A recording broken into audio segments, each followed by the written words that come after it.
Assalamualaikum warahmatullahi wabarakatuh. Waalaikumsalam warahmatullahi wabarakatuh. Alhamdulillahirabbil alamin. Wassalatu wassalamu ala asrofil anbiya'i wal mursalin wa ala alihi wa ashabihi ajmain, amma ba'd. Pemirsa Pondok Pesantren Budi Mulia Channel, kembali lagi pada acara kita kajian Kristologi Islami. Pada kesempatan kali ini kita menyapa dulu Ustadz kita. Assalamualaikum Ustadz. Waalaikumsalam warahmatullahi Alhamdulillah. wabarakatuh. Sehat terus ya Ustadz. Alhamdulillah, doanya dari semua jamaah. Amin amin ya rabbal alamin. Oke pemirsa, sebelum kita memasuki bahasan kajian kita, saya ingin menyapa dulu bagi teman-teman yang sedang belajar. Harapannya insya Allah dimudahkan oleh Allah agar manfaat ilmu di dunia dan di akhirat. Oke para pemirsa Pondok Pesantren Budi Mulia Channel, pada kesempatan kali ini kita melanjutkan kajian Kristologi Islami bersama Ustadz Lasiman, masuk sesi 2, yaitu syahadatnya para nabi pada kitab terdahulu. Ini kita memasuki subtema yang ketiga. Untuk lebih jelasnya kita minta Ustadz kita untuk menerangkan. Oke Ustadz, waktu dan tempat kami persilahkan. Assalamualaikum warahmatullahi wabarakatuh. Waalaikumsalam. Seluruh peserta channel Pesantren Budi Mulia yang saya hormati, santriwan santriwati dari PUTM UII, dari PUTM UAD maupun UMY, atau santriwan santriwati ZUII yang saya hormati, seluruh peserta kajian yang saya hormati, dari Mu'alaf Quran Indonesia, dari Mu'alaf Center, dari Muhtadin, dan seluruh santriwan santriwati keluarga besar kajian Kristologi Islami di channel Budi Mulia yang saya hormati dan saya banggakan. Kesempatan ini masih berkait dengan syahadatnya para nabi. Kepada Nabi Muhammad Shallallahu Alaihi Wasallam, rukun iman dan rukun Islam dalam materi pengertian korban dan tujuan korban. Korban adalah suatu perbuatan yang dilakukan oleh manusia untuk mendapatkan sesuatu yang dicita-citakan. Ingin kalian mendapatkan cita-cita? Cita-cita paling utama dari seluruh cita-cita hidup di dunia hingga di akhir masa. Surga dunia, surga akhirat. Maka Allah Subhanahu wa Ta'ala telah mengingatkan, A'udzu billahi minasyaitonir rajim. Bismillahirrahmanirrahim. Inna a'toina kal kautsar washolli lirabbika wanhar.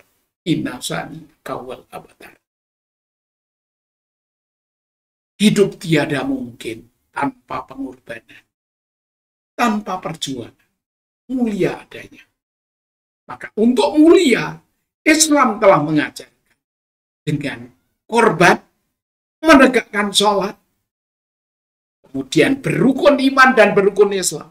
Itulah jalan untuk menggapai kemenangan.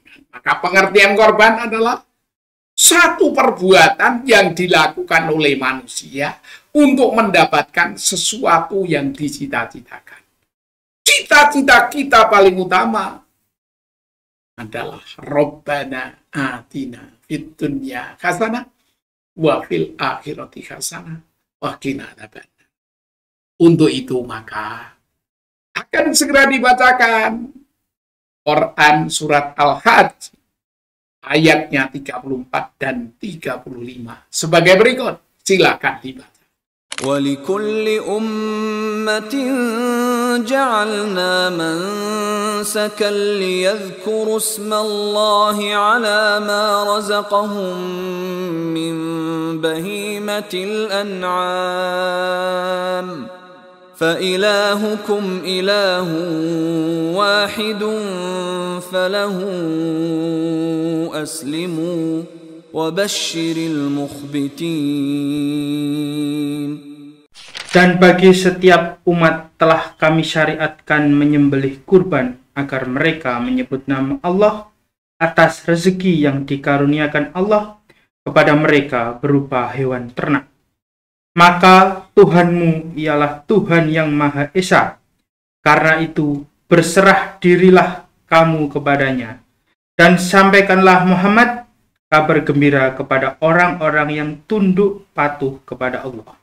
الذين إذا ذكر الله وجلت قلوبهم والصابرين على ما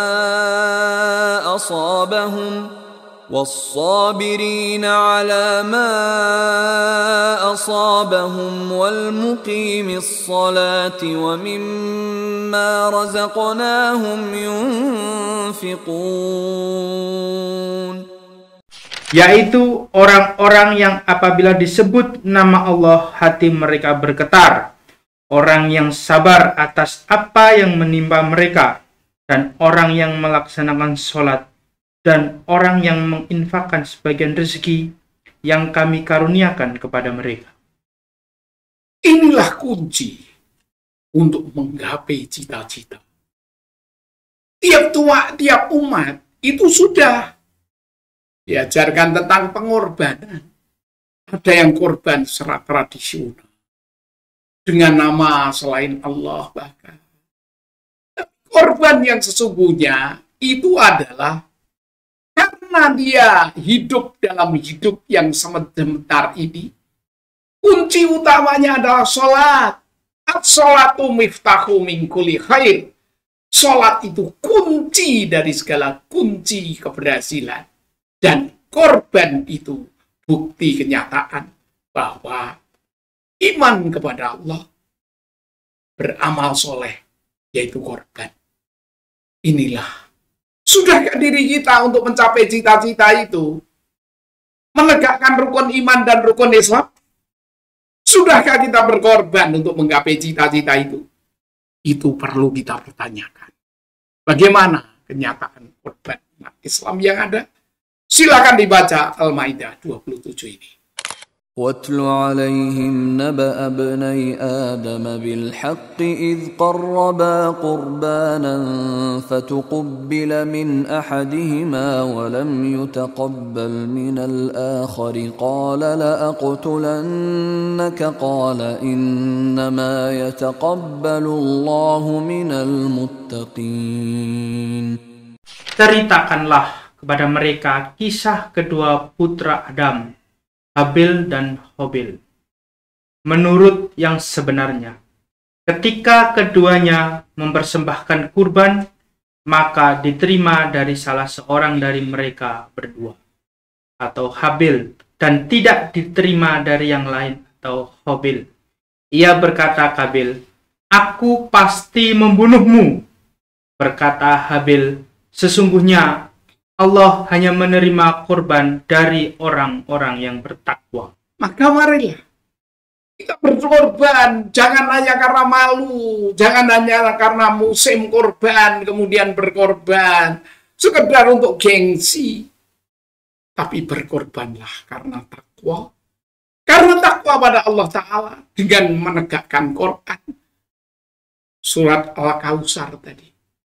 Ya menegakkan sholat. Masa laksanakan korban, sholatnya saja tidak rajin. Mari kita tingkatkan. Yang belum rajin, dirajinkan. Korban, kita berkorban.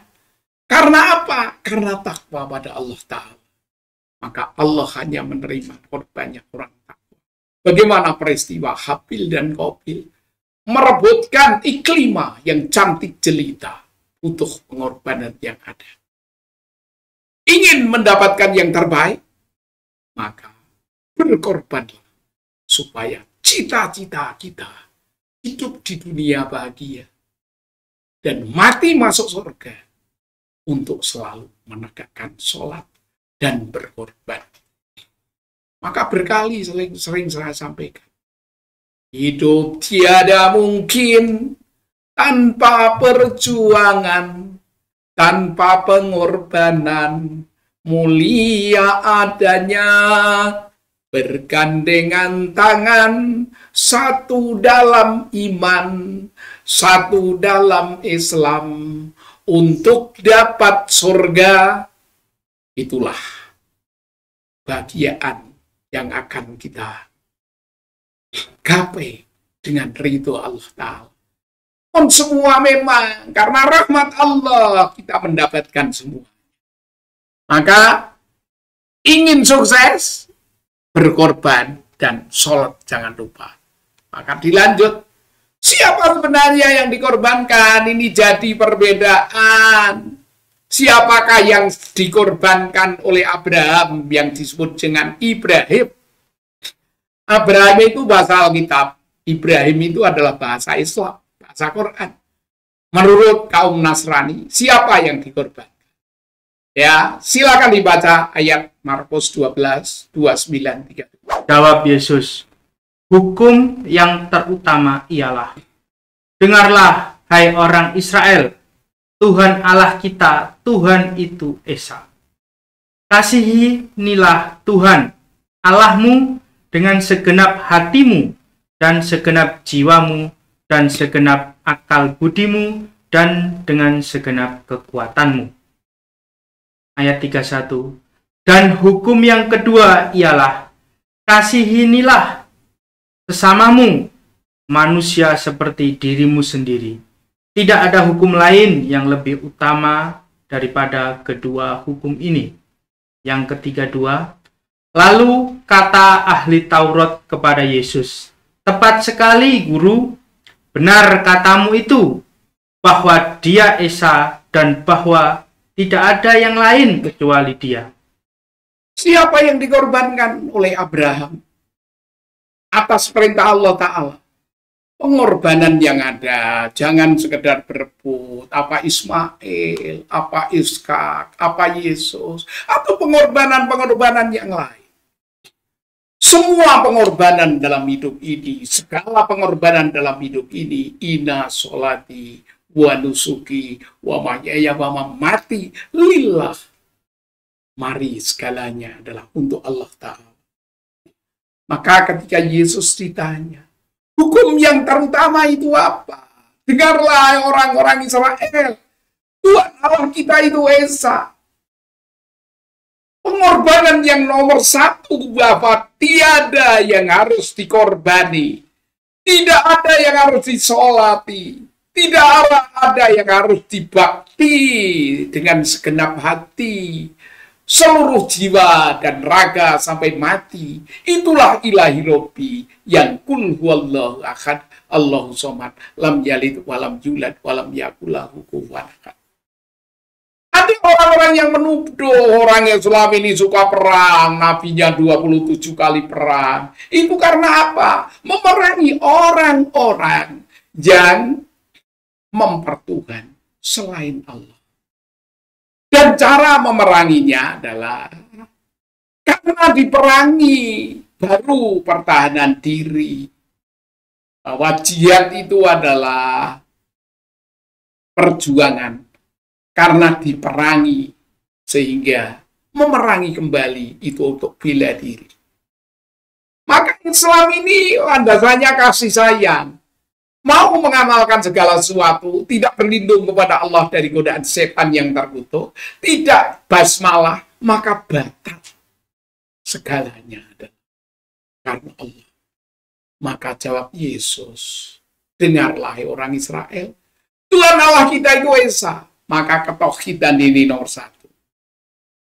Kasihanilah Tuhan Allahmu dengan segenap hati, dengan segenap jiwa, raga, dan kekuatan, dan dengan segenap apa yang kita punya. Inna sholati wa nusuki wa mahyaya wa mamati lillahi rabbil alamin. Dan hukum yang kedua ialah, cintailah sesamamu manusia sebagaimana mencintai diri sendiri. Tidak ada hukum lain yang utama dari kedua ini. Lalu ahli Taurat itu menjawab itu pada Yesus, tepat sekali guru. Benar katamu. Benar katamu itu, bahwa dia Esa, dan bahwa tidak ada lain kecuali dia. maka la ilaha illallah harus dipegang hingga mati nanti. Jangan beranjak mempertukan selain Allah. Berpegang. Qul huwallahu ahad, Allahu samad, lam yalid walam yulad walam yakul lahu kufuwan ahad. Berpegang kepada kalimat la ilaha illallah. Siapa akhir hidupnya berpegang pada la ilaha illallah, maka itu pengorbanan yang pasti kita pertahankan, perjuangkan untuk diri, untuk keluarga, untuk masyarakat kita. Mari tetap berpegang kalimat tauhid. Maka bagaimana riwayat tentang istri Abraham? Akan dibaca Kejadian 16 ayat 3. Jadi Sarai, istri Ibrahim itu mengambil Hagar, hambanya orang Mesir itu, yakni ketika Abraham telah 10 tahun tinggal di tanah Kanaan, lalu memberikan kepada Abraham suaminya untuk menjadi istrinya.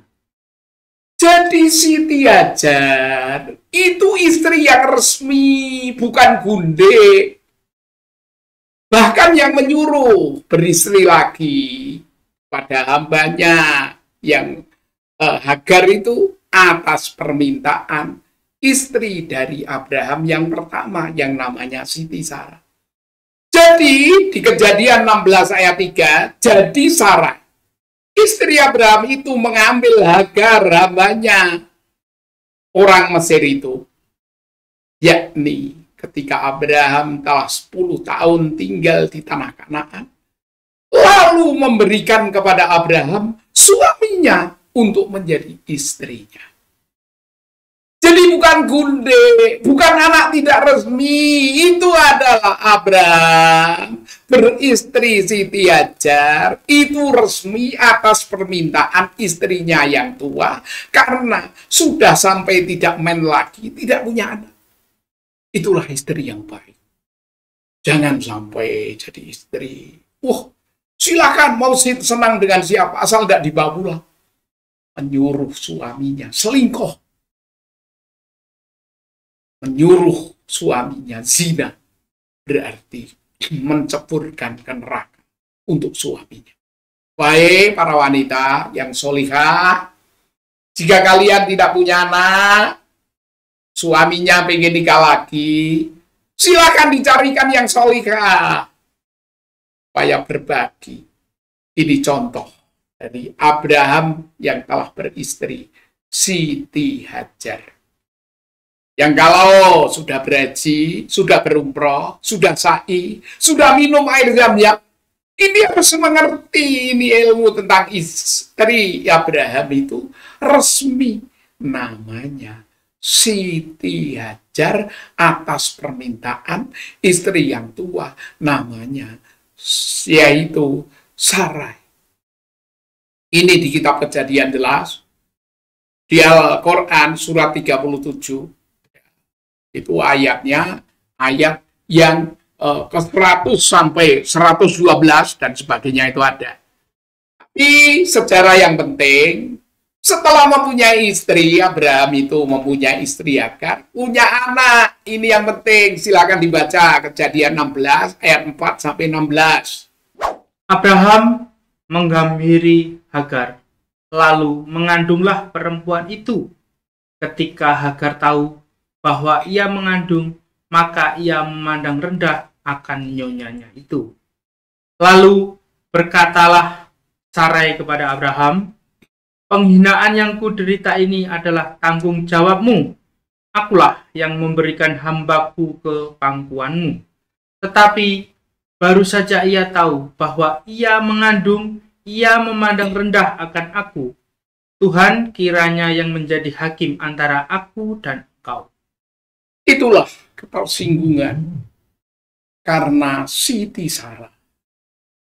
Sarah itu sampai dengan menopause, sampai tidak men lagi, tidak bisa memberikan keturunan.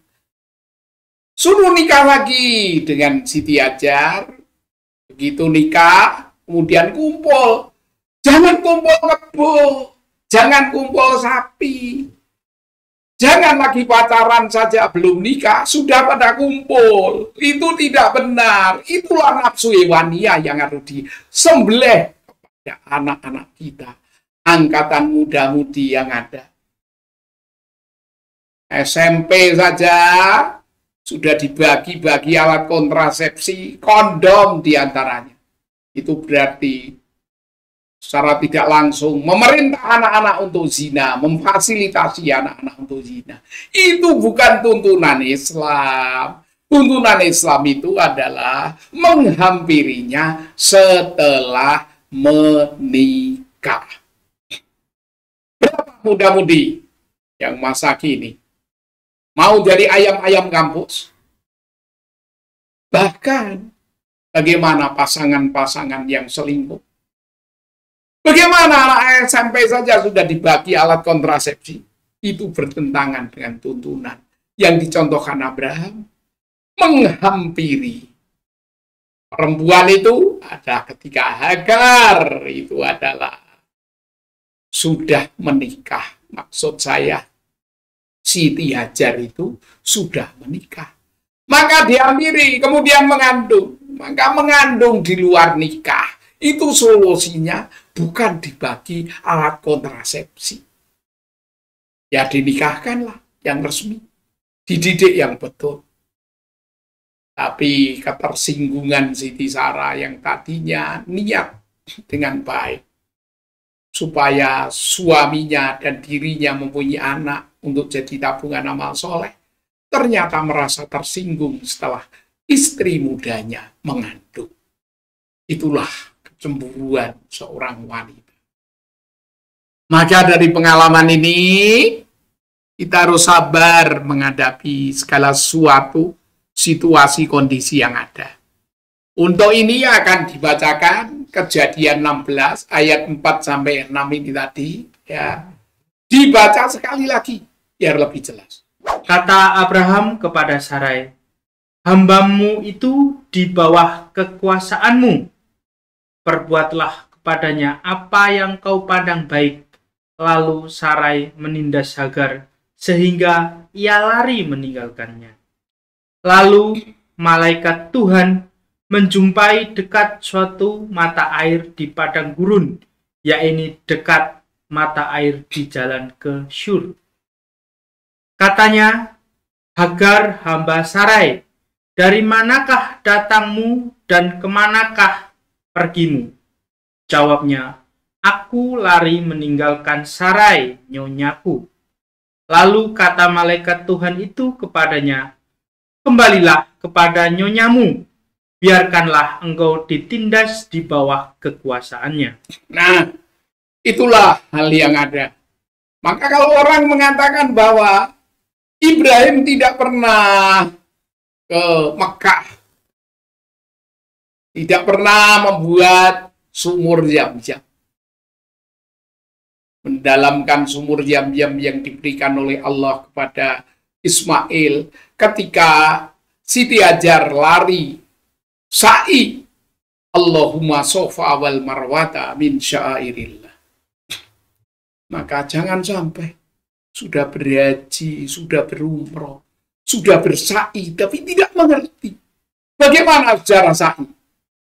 Maka ini adalah satu pelajaran untuk kita semua, untuk semakin mendalami, agar kita mengerti dalam haji dan dalam bersa'i, perjuangan Ibrahim, ya, dengan Siti Hajar bagaimana, dengan Siti Sarah bagaimana. Maka kaitannya adalah sampaikan, ya. Kelanjutannya pasal 16 ayat 10. Lagi kata malaikat Tuhan itu kepadanya, "Aku akan membuat sangat banyak keturunanmu, sehingga tidak dapat dihitung karena banyaknya." Selanjutnya kata malaikat Tuhan itu kepadanya, "Engkau mengandung dan akan melahirkan seorang anak laki-laki dan akan menamainya Ismail. Sebab Tuhan telah mendengar tentang penindasan atasmu itu." Selanjutnya, seorang laki-laki yang lakunya seperti keledai liar demikianlah nanti anak itu tangannya akan melawan tiap-tiap orang, dan tangan tiap-tiap orang akan melawan dia, dan di tempat kediamannya ia akan menentang semua saudaranya.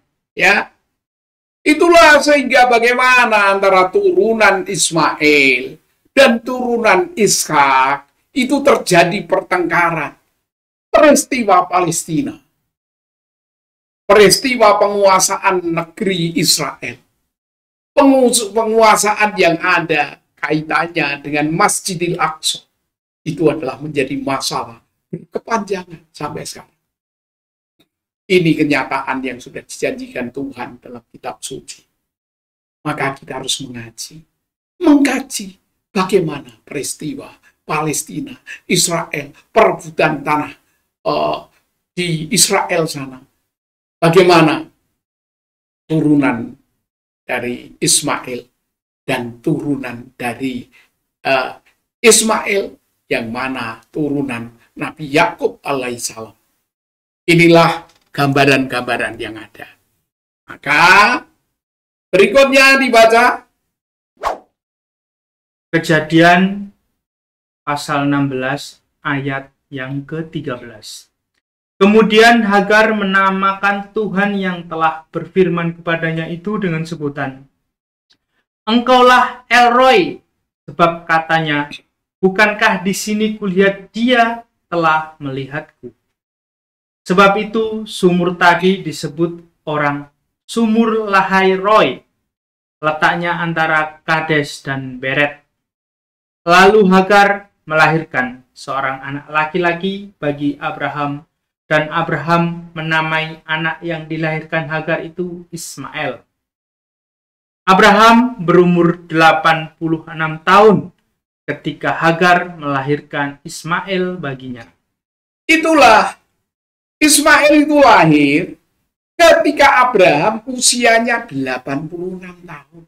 Punya anak yang pertama namanya Ismail, dan sumur Zam-Zam. Itu yang disebut di sana dengan El Roi dan lain-lain.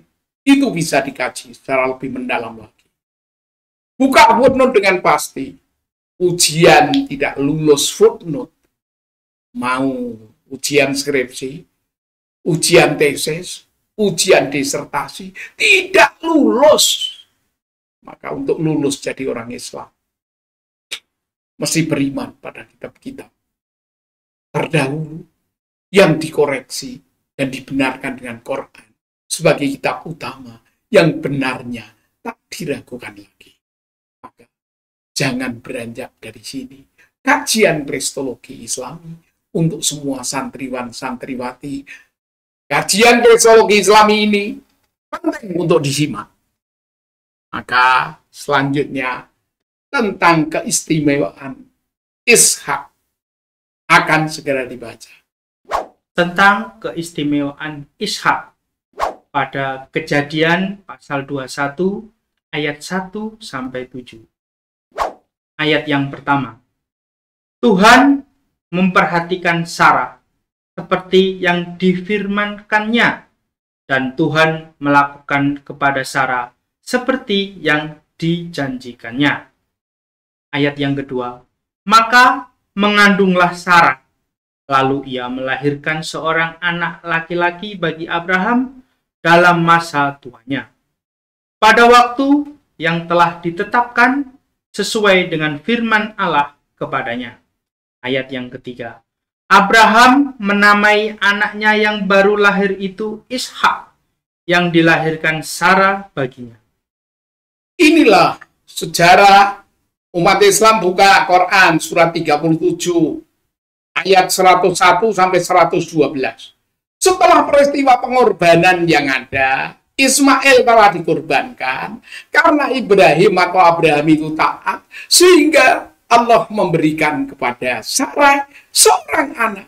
Walau sudah tidak main lagi, bisa mengandung, kemudian punya anak yang namanya yaitu Ishak. Dikala Abraham usianya 100 tahun. Disinilah perlu kita kaji. Buka Alkitab. sehingga kita akan lebih tahu. Tapi Quran sebagai pembenar yang tidak ada keraguan lagi. Untuk ini maka dibaca kelanjutan. Ada Kejadian pasal 21 ayat yang keempat. Kemudian Abraham menyunat Ishak, anaknya itu, ketika berumur 8 hari, seperti yang diperintahkan Allah kepadanya. Adapun Abraham berumur 100 tahun ketika Ishak anaknya lahir baginya. Ayat yang ke-6. Berkatalah Sarah, Allah telah membuat aku tertawa. Setiap orang yang mendengarkannya akan tertawa karena aku. Ayat yang ke-7. Lagi katanya, siapakah tadinya yang dapat mengatakan kepada Abraham, Sarah menyusui anak, namun aku telah melahirkan seorang anak laki-laki baginya pada masa tuanya. Jadi masa tua melahirkan, nenek menyusui, itu akan ditanya di ini. Orang-orang tertawa terbahak-bahak sehingga anaknya disebut Ishak. Itu karena tertawa, masa bisa. Itulah jika Allah berkemauan dan berkehendak. Mencipta Adam tanpa apa-apa bisa jadi. Mencipta Hawa dengan tulang rusuk Adam bisa jadi. Mencipta Yesus adalah dengan ibu saja jadi. Dan kita jadi karena hubungan suami istri yang diridhoi ilahi. Ada yang suaminya tampan gagal perkasa, istrinya cantik jelita. Diperiksakan ke dokter spesialis anak. Tidak punya anak juga. Itulah kekuasaan Tuhan. Maka kita serahkan segalanya pada Allah Ta'ala. Ku serahkan hidup dan matiku. Serahkan pada Allah semata. Serahkan duka gembiramu.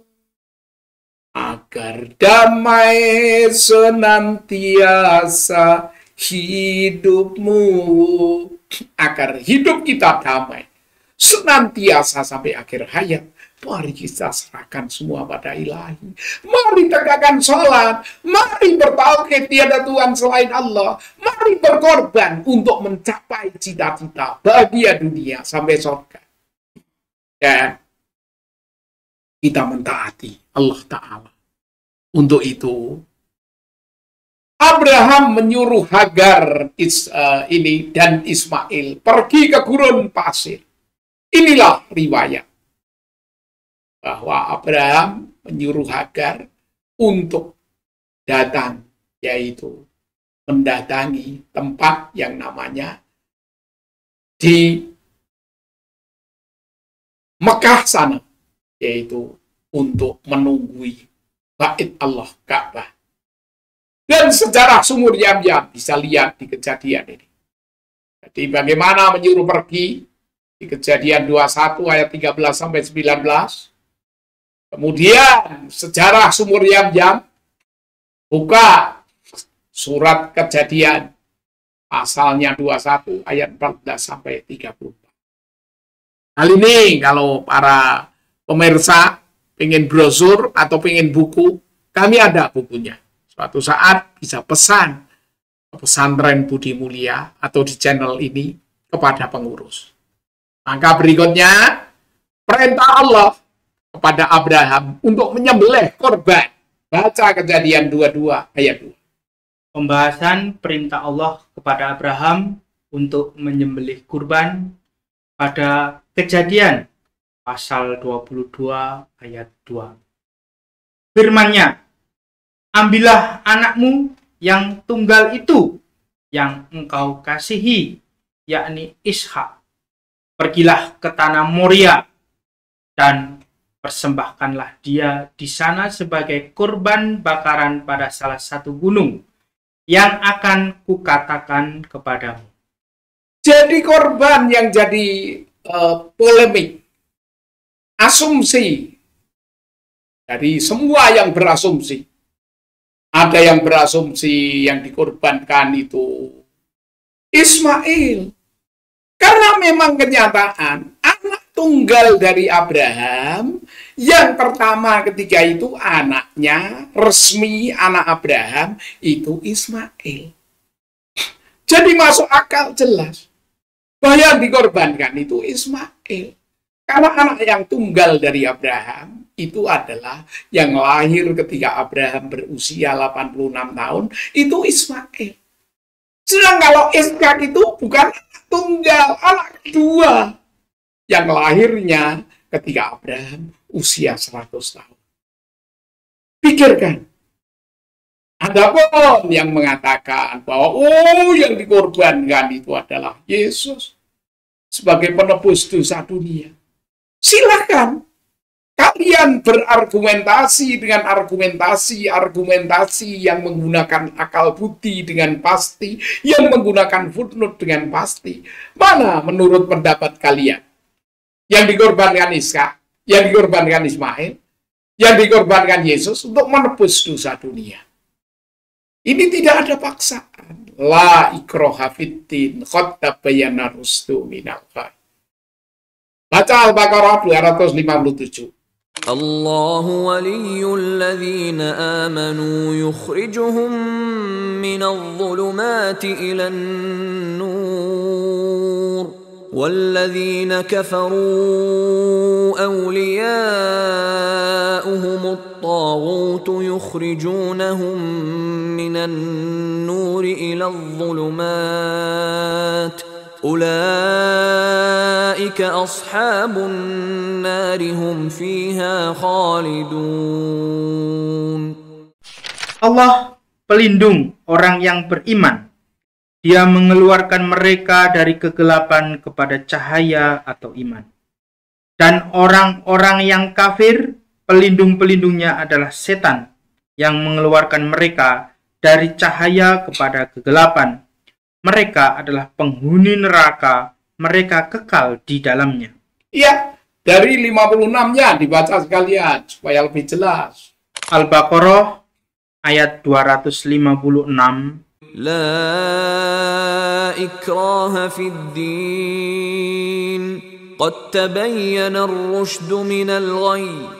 فمن يكفر بالطاغوت ويؤمن بالله فقد استمسك بالعروة الوثقى لا انفصام لها والله سميع عليم. Tidak ada paksaan dalam menganut agama Islam. Sesungguhnya telah jelas perbedaan antara jalan yang benar dengan jalan yang sesat. Barang siapa ingkar kepada tauhid dan beriman kepada Allah, maka sungguh dia telah berpegang teguh pada tali yang kuat yang tidak akan putus. Allah Maha mendengar, Maha mengetahui. Silakan mau berpegang kepada mana? Mau berpegang yang disembelih Ismail, atau yang disembelih itu adalah Ishak, atau yang dikorbankan, disalibkan itu Yesus untuk menebus dosa dunia. Tidak ada paksaan, tetapi dengan akal yang cerdas kita harus bisa memilih yang benar untuk menggapai kebahagiaan dan kebenaran hakiki di dunia ini secara argumentasi berdasar kitab suci atau berdasarkan kenyataan yang pasti. Umat Islam selalu melaksanakan korban setiap tahunnya. Berkorbanlah, sholatlah, berkorbanlah. Jika kalian betul-betul beriman, mari kita berkorban tahun ini untuk menyembelih nafsu binatang yang ada dalam diri kita, diri anak cucu kita, sehingga menjadi insan yang takwa kepadanya, mendapat surga dunia dan surga akhirat padanya. Oleh karena itu, siapa yang dikorbankan Abraham? Dipersilahkan, dibaca. Pembahasan siapakah yang dikorbankan oleh Ibrahim menurut Islam. Al-Quran Ali Imran ayat yang ke-19. Inna ad-dina 'indallahil Islam وما اختلف الذين أوتوا الكتاب إلا من بعد ما جاءهم العلم بغيا بينهم ومن يكفر بآيات الله فإن الله سريع الحساب. Sesungguhnya agama yang diridhoi di sisi Allah hanyalah Islam. Tiada berselisih orang-orang yang telah diberi Alkitab, kecuali sesudah datang pengetahuan kepada mereka. Karena kedengkian yang ada di antara mereka, barang siapa yang kafir terhadap ayat-ayat Allah, maka sesungguhnya Allah sangat cepat hisabnya. Itulah. Karena kedengkian yang ada, yang akan menjadi bangsa yang besar, penutup segala nabi, itu Nabi Muhammad SAW dari turunan Ismail, atau Nabi Ishak alaihissalam, atau Yesus Kristus. Hal itu terjadi perbedaan karena kedengkian yang ada. Mari, jangan karena kedengkian, tetapi dengan footnote yang pasti. Dalil nakli, dalil akli, dalil fakta yang pasti, itu harus kita teliti. Maka jangan lupa ikuti kuliah Kristologi Islami ini, agar kita mengerti. Oleh karena itu, disampaikan pada ayat berikutnya, ini adalah sungguhnya agama yang diridhoi Allah itu hanya Islam. Tidak berselisih orang yang diberi Alkitab, kecuali sudah datang pengetahuan kepada mereka. Kedengkian di antara mereka. Barang siapa yang ingkar, itu disebut dalam bahasa Arab kafir, terhadap ayat-ayat Allah, maka sungguhnya Allah sangat cepat hisabnya. Oleh karena itu, baca ayat Ali Imran, surat ketiga ayat 85 ini. وَمَنْ يَبْتَغِ غَيْرَ الْإِسْلَامِ دِينًا فَلَنْ يُقْبَلَ مِنْهُ وَهُوَ فِي الْآخِرَةِ مِنَ الْخَاسِرِينَ. Barang siapa mencari agama selain agama Islam, maka sekali-kali tidaklah akan diterima agama itu daripadanya. Dan dia di akhirat termasuk orang-orang yang rugi. Inilah karena pengertian orang, Islam itu hanyalah agama yang dibawa oleh Nabi Muhammad SAW. Abad ke-6, abad ke-7, sehingga Islam ini dianggap agama baru. Padahal Islam ini adalah agama dari Allah kepada Adam alaihissalam, kepada Abraham, Ibrahim, Ishak, Ismail, Musa, wa Isa, itu wa nahnu lahu muslimun. Sebagaimana berkali sudah saya sampaikan pada putaran-putaran kajian sebelumnya. Bahwa kaitan biar lebih mantap, baca lagi Quran Al-Baqarah 135, 136 sebagai berikut. Dengarkan dengan baik, simak dengan baik, buka Quranmu sehingga tak ada bimbang, tak ada ragu. Walau kuliah-kuliah di Usuluddin ada yang mengatakan bahwa Ibrahim, Ishak, Ismail, Musa, Isa itu Yahudi atau Nasrani. Tapi kajian Quran ini jawaban pasti berdasar argumentasi dari kitab suci. Silakan dibaca. وَقَالُوا كُونُوا هُودًا أَوْ نَصَارَىٰ تَهْتَدُوا قُلْ بَلْ مِلَّةَ إِبْرَاهِيمَ حَنِيفًا وَمَا كَانَ مِنَ الْمُشْرِكِينَ. Dan mereka berkata, jadilah kamu penganut Yahudi atau Nasrani, niscaya kamu mendapat petunjuk. Katakanlah, tidak, tetapi kami mengikuti agama Ibrahim yang lurus, dan dia tidak termasuk golongan orang yang mempersekutukan Tuhan. قُولُوا آمَنَّا بِاللَّهِ وَمَا أُنزِلَ إِلَيْنَا وَمَا أُنزِلَ إِلَى إِبْرَاهِيمَ وَإِسْحَاقَ وإسماعيل وإسحاق ويعقوب والأسباط وما أوتي موسى وعيسى وما أوتي النبيون من ربهم لا نفرق بين أحد منهم ونحن له مسلمون. Katakanlah, kami beriman kepada Allah dan kepada apa yang diturunkan kepada kami dan kepada apa yang diturunkan kepada Ibrahim, Ismail, Ishak, Yakub dan anak cucunya, dan kepada apa yang diberikan kepada Musa dan Isa, serta kepada apa yang diberikan kepada nabi-nabi dari Tuhan mereka. Kami tidak membeda-bedakan seorang pun di antara mereka, dan kami berserah diri kepadanya.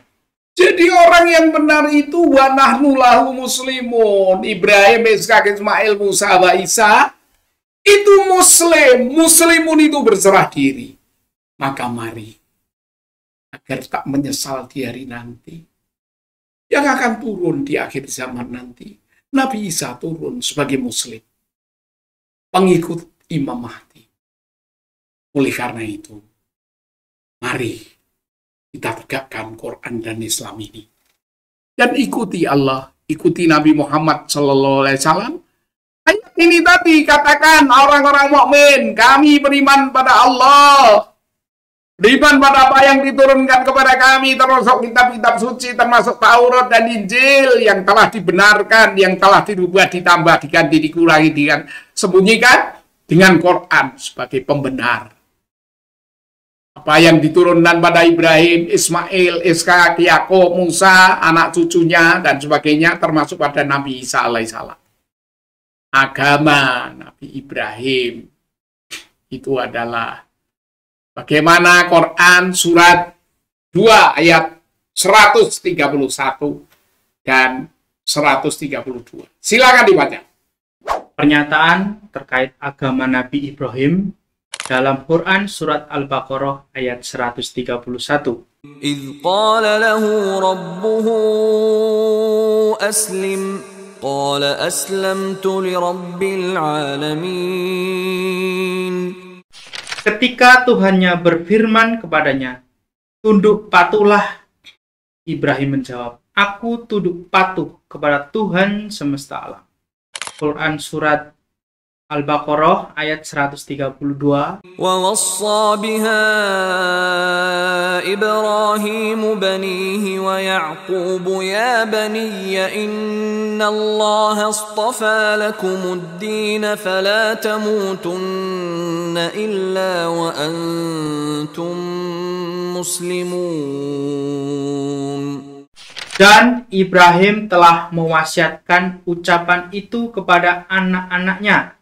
Demikian pula Yakub. Ibrahim berkata, hai anak-anakku, sesungguhnya Allah telah memilih agama ini bagimu. Maka janganlah kamu mati kecuali dalam memeluk agama Islam. Ini wasiat pasti. Setiap khutbah Jumat pasti wajib. Ittaqullah haqqa tuqatih wala tamutunna illa wa antum muslimun. Jadi Yakub bapak moyangnya Israel yang menurunkan 12 keturunan Bani Israel, dan Ibrahim alaihissalam bapaknya orang-orang beriman, wasiat pasti harus tetap beriman Islam. Maka jangan sampai murtad. Berpeganglah. Ikutlah Allah. Ikutlah Abraham. Ikutlah Yakub. Berislamlah dengan kuat hingga akhir hayat nanti. Ini adalah hal pasti. Koreksi Al-Quran, sebenarnya yang dikorbankan siapa? Maka akan segera dibacakan oleh Ustadz Furqan. Bahasan terkait koreksi Al-Quran tentang siapa yang sebenarnya dikorbankan oleh Ibrahim. Pernyataan yang pertama. Orang Kristen berpendapat bahwa yang dikorbankan oleh Abraham atau Ibrahim adalah Ishak, walaupun mereka tidak melaksanakan sunnah korban itu. Pernyataan yang kedua, sedangkan orang Islam berpendapat bahwa yang dikorbankan oleh Ibrahim adalah Ismail. Selanjutnya, orang awam, baik Islam maupun Kristen, bingung ataupun acuh tak acuh siapa yang sebenarnya dikorbankan. Pernyataan selanjutnya, orang yang mencari kebenaran bertanya dan mempelajari serta menganalisa siapa sebenarnya yang dikorbankan oleh Nabi Ibrahim. Inilah kenyataan yang ada begini. Maka berikut.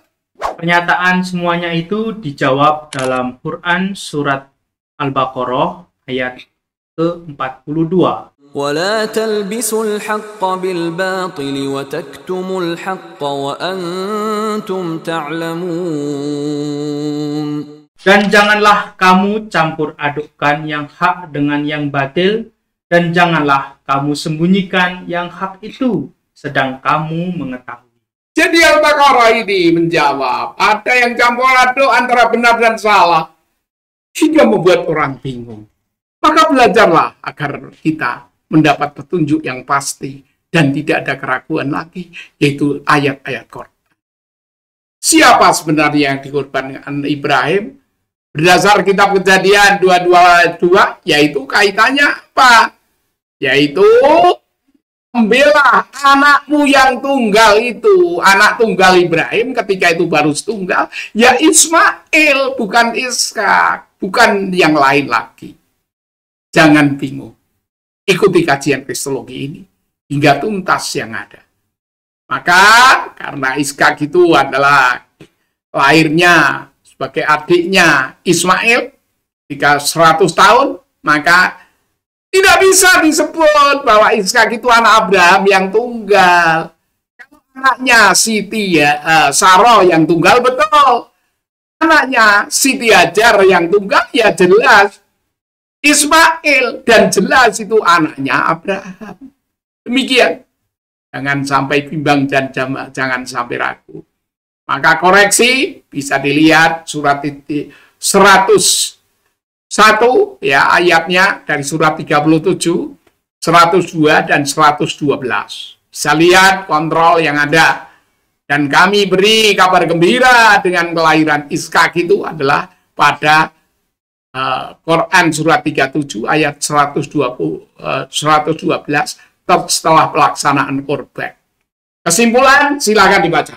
Kesimpulan dari kajian ini, setelah kita baca fakta-fakta dari Bible, Al-Quran maupun sejarah, ibadah dan budaya maupun cerita turun-temurun, yang dikorbankan oleh Abraham atau Ibrahim alaihissalam adalah Ismail, bukan Ishak, sehingga umat Islam sampai kini memperingati dalam acara Idul Kurban.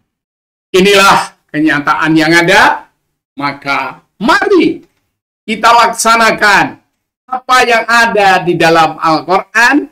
Baca surat 108 ayat 1-3. Silahkan dibaca sebagai kesimpulan. Inna a'tainakal kautsar fasalli li rabbika wanhar inna syani'aka huwal abtar. Sungguh kami telah memberimu Muhammad nikmat yang banyak, maka laksanakanlah sholat karena Tuhanmu dan berkurbanlah sebagai ibadah dan mendekatkan diri kepada Allah. Sungguh orang-orang yang membencimu dialah yang terputus dari rahmat-Mu. Itulah pemirsa dari channel Budi Mulia yang saya hormati, santriwan santriwati, pemirsa dari materi kuliah Kristologi Islami. Silakan simak ayat-ayat yang saya tuliskan. Surat 108 ayat 1-3. Surat 7 ayatnya 179. Surat 5 ayat 68. Surat 3 ayat 81. Ikuti Islam. Ikuti Quran. Sembelih nafsu binatang yang ada dalam diri. Sehingga kita akan bertakwa kepada Ilahi. sebagai persembahan pasti dalam hidup di dunia ini, sehingga kita berakhlakul karimah sebagaimana janji Allah kepada para nabi. Ikuti Nabi Muhammad Shallallahu Alaihi Wasallam, sebagaimana Isa turun di akhir zaman adalah mengikuti syariat Muhammad, bahkan mematahkan salib, membunuh babi-babi dan sebagainya. Maka ikuti seri berikutnya agar Anda tidak kecewa, akan paham secara argumentasi, bukan sekedar asumsi yang tanpa fakta dan data yang pasti. Sekian dan demikian kajian kita pada pagi hari ini, pada siang hari ini, pada malam hari ini. Yang menyimak di malam hari, silakan simak dan ikuti dan laksanakan korban. Sembelih semua nafsu binatang ternak yang ada pada diri dan anak-anak kita, sehingga kita menjadi manusia yang sesungguhnya, bukan binatang ternak yang berbadan manusia. Anak cucu kita adalah aset yang akan memberi mahkota kita di surga.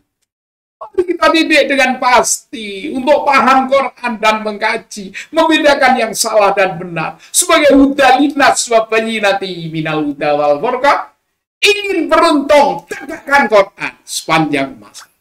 Allahumma arinal haqqa haqqa warzuqna tiba'ah wa arinal batila batila warzuqna ijtinabah.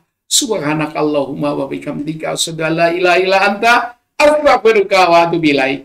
Jumpa lagi seri berikutnya. Assalamualaikum warahmatullahi wabarakatuh. Demikianlah para pemirsa Pondok Pesantren Budi Mulya Channel, kajian yang menarik luar biasa yang telah disampaikan oleh Ustadz kita, yaitu Ustadz Lasiman, terkait bagaimana bukti-bukti fakta-fakta sejarah terkait pengorbanan pada kitab-kitab terdahulu dan dibenarkan, disempurnakan menurut informasi dari Al-Quran. Terima kasih.